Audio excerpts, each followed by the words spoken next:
Katika shule ya Menengai, ukumbi ulijawa na mchanganyiko wa huzuni, tabasamu na butwaa wakati wa mchezo wa kuigiza wa The Cross in Between. Ni mchezo ulioigizwa kupitia maana fiche, kuangazia uhusiano wenye msukosuko kati ya vijana wa Gen Z na serikali.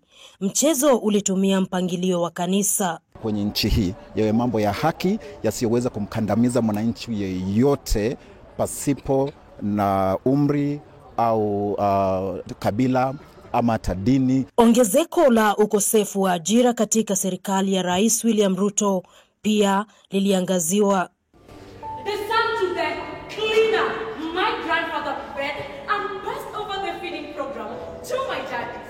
Shule ya wasichana ya Kaaga kwa upande wake iliangazia ongezeko la utekaji nyara na uovu katika sekta ya afya unaohusisha wizi wa viungo vya mwili vya binadamu.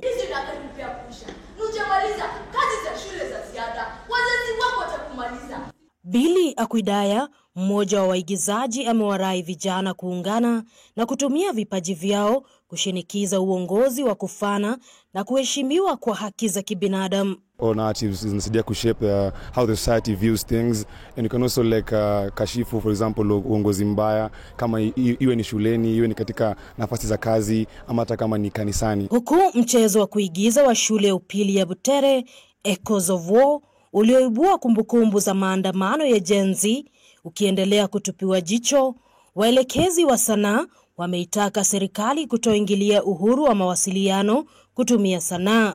Haya yanajiri huku serikali kupitia Wizara ya Elimu ikiahidi kuwasaidia vijana kukuza vipaji na sanaa. Mumbi wa Mbogo, runinga ya K24, kaunti ya Nakuru.